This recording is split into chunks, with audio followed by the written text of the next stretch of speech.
السلفية هم من كانوا على مذهب السلف الصالح من الصحابة والتابعين. Tu dois avoir le bon comportement envers ton père et ta mère, même s'ils ne sont pas croyants, même s'ils sont des kuffars, même s'ils sont des mushrikines. Tu les obéis dans ce qu'ils t'ordonnent de bien. Mais s'ils t'ordonnent ce qui est haram, et le plus grave de tout ce qui est haram, et le plus grand de tous les péchés, c'est le shirk avec Allah. Donc s'ils t'ordonnent le shirk, tu ne les obéis pas. De même que s'ils t'ordonnent n'importe quelle autre désobéissance, tu ne les obéis pas. Tu les obéis uniquement dans le bien, puisque Allah Azza wa Jal dit, et plutôt le prophète sallallahu alayhi wa sallam dit dans le hadith, il n'y a pas d'obéissance à la créature dans la désobéissance au Créateur. Et le prophète sallallahu alayhi wa sallam dit également que l'obéissance n'est que dans le bien. Et donc, on voit l'exemple dans plusieurs versets dans le Coran et aussi dans la Sunna de l'obéissance aux parents. Mais qu'est-ce qui se passe lorsque les parents sont, comme on a mentionné, des parents qui sont kuffars, ou des parents qui sont mushrikines, ou bien des parents qui sont musulmans, mais qui ne sont pas sur la guidance. Des parents musulmans qui sont dans la désobéissance d'Allah, ou qui sont dans les péchés, ou qui sont dans l'innovation, ou qui sont dans l'égarement, ou qui sont dans la dunya, loin de la religion. Comment on doit agir avec eux? Et on a dans cela l'exemple de Ibrahim alayhi salam. Et Ibrahim alayhi salam, c'est un parmi les prophètes d'Allah Azza wa Jal, parmi les plus importants des messagers. Et son père était un idolâtre, un mushrik. Il adorait les idoles. Alors Ibrahim alayhi salam, eh bien, il lui a fait le rappel et il l'a appelé à Allah Azza wa Jal à se repentir et à entrer dans l'islam et à délaisser le shirk, délaisser les idoles. Et Allah Azza wa Jal mentionne dans le Coran, il dit, et mentionne dans le livre Ibrahim, c'était certes un prophète véridique. Lorsqu'il dit à son père, ô mon père, pourquoi adores-tu ce qui ne peut ni entendre, ni voir, et qui ne peut rien te profiter? Et donc Ibrahim alayhi salam, il a tout fait pour essayer d'amener son père au droit chemin et à la guidance et à le faire délaisser l'idolâtrie. Et il lui a dit, est-ce que tu prends, il a dit à son père Azar, est-ce que tu prends des idoles comme divinité? Je te vois, toi ainsi que ton peuple, dans un égarement évident. Et donc, c'est pas surprenant de voir qu'un prophète comme Ibrahim alayhi salam fasse des efforts et désire le bien pour les autres et souhaite la guidance des autres, en particulier et avant tout la guidance de son propre père. Et donc il lui faisait le rappel et il l'appelait au bien. Et il y a dans ça un exemple pour nous faire comprendre que si notre père est sur la guidance, eh bien, ça ne peut pas nous profiter à nous si nous, on est dans l'égarement. Comme parfois certaines personnes qui vivent dans le péché et dans l'éloignement et dans l'égarement, ils disent, mon père, c'était un grand imam, c'était un grand cheikh. L'important, c'est pas qu'est-ce que ton père était, ni ton grand-père. L'important, c'est toi aujourd'hui, qu'est-ce que tu es, et qui tu es, et qu'est-ce que tu fais, et c'est quoi ta foi.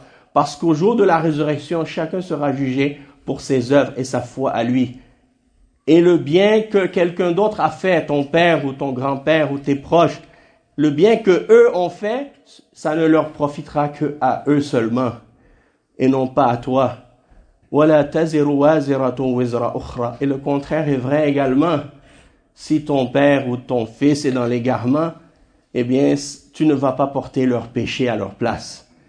Chacun sera jugé pour ses propres péchés. Et donc, on voit que parfois certains musulmans, certains parents musulmans à notre époque, au lieu d'appeler leurs enfants au bien, d'encourager leurs enfants au bien, ils les encouragent à la désobéissance et au péché. Et on a entendu plusieurs exemples, malheureusement, des familles, lorsque les enfants souhaitent pratiquer l'islam, pratiquer la sunna, eh bien, ils se mettent en colère contre leurs enfants et veulent leur interdire la pratique religieuse et la pratique de l'islam, et même l'étude et l'apprentissage de la religion. Au lieu de les encourager à étudier l'islam, les encourager à aller à la mosquée, encourager les filles à se voiler, à mettre le djilbab et à se couvrir islamiquement et à apprendre leur religion. Ils voient que leurs filles commencent à se voiler, ils disent « enlève ça ». Et ils se fâchent avec leurs enfants. Alors que eux veulent le bien et l'obéissance d'Allah, eux les découragent. Et combien de parents aujourd'hui, ils ne voient dans leurs enfants qu'un intérêt économique et matériel. Et ils ne pensent pas au bien de leurs enfants, à les protéger dans leur foi et dans leur adoration. Parfois, tu les vois même qu'ils les envoient étudier dans des pays non musulmans, dans des sociétés où il y a plein de péchés, d'égarements et de mécréances. Et puis après, tu les vois arriver ici. Combien de jeunes sont venus? Et puis tu les vois par la suite dans la drogue et dans l'égarement, alors qu'à la base, ils sont venus faire des études, mais ils n'ont rien à voir avec les études. Nasallallahu al-afiyah. Mais ces parents-là, ils disent, non, reste. Reste chez les kuffars. Reste dans le danger. Reste dans le péché. Reste dans l'environnement néfaste et dangereux pour ta foi et ta religion. Tout ce que les enfants veulent faire de bien, ces parents-là sont devenus pour eux des aides du shaitan contre leurs enfants, Allah al-Musta'an. Et ils veulent empêcher leurs enfants d'appliquer la foi, d'appliquer la religion. Donc, dans ces cas-là, le devoir des enfants, c'est d'être patient et d'être doux avec leurs parents. De la même manière que Ibrahim, alayhi salam, s'est adressé à son père pour lui faire le rappel et pour l'appeler à Allah Azza wa Jal avec douceur et avec patience et avec sagesse et avec raison. La même chose, ces enfants musulmans doivent faire la même chose avec leurs parents et être patients avec eux. Et ils ne doivent pas obéir à leurs parents dans le péché. Et donc, il ne faut pas avoir cette idée-là que le fait d'avoir la satisfaction de nos parents, ça va nous amener la satisfaction d'Allah, même si on est dans le péché et qu'on désobéit à Allah. Non. La satisfaction d'Allah, tu peux seulement l'obtenir si tu obéis à tes parents dans le bien. Mais si tu obéis à tes parents dans le péché, à ce moment-là, c'est certain que Allah ne sera pas satisfait de cette obéissance. Innama ta'atu fil ma'ruf. L'obéissance n'est que dans le bien. Beaucoup de parents, ils pensent que leurs enfants sont des esclaves pour eux, qu'ils doivent leur obéir inconditionnellement et sans limite, même dans ce que Allah déteste, et même dans ce qui est contraire à la sunna, et même parfois certaines familles musulmanes qui ont des croyances, même qui sont du shirk, et qui font du sihr, et qui ont toutes sortes de superstitions et de fausses croyances et des pratiques d'égarement contraires à la sunna, ils veulent imposer à leurs enfants ces fausses croyances et ces fausses pratiques-là, alors que les enfants leur amènent les preuves du Coran et de la sunna pour leur montrer que ce qu'ils font est faux, contraire à la religion. Ils refusent d'accepter les preuves et la vérité. Donc ça, c'est un test, mes frères et mes sœurs. C'est un test d'Allah. Et donc, c'est pas parce qu'on est né dans une famille musulmane, ça veut dire que on est épargné de tests et d'épreuves dans la foi et dans la religion. Même dans une famille musulmane, il y a des épreuves. Même dans la famille musulmane, il y a des tests que Allah nous donne pour voir notre sincérité, pour voir notre foi.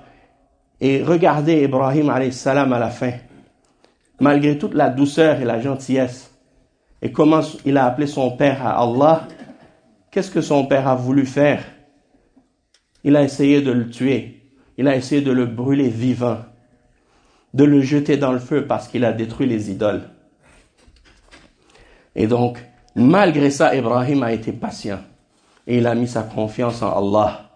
Et il a dit, Hasbunallah wa ni'mal wakil. Donc, les enfants musulmans qui ont des parents qui sont sur eux, autres que la droiture, autres que le droit chemin, doivent être patients avec leurs parents.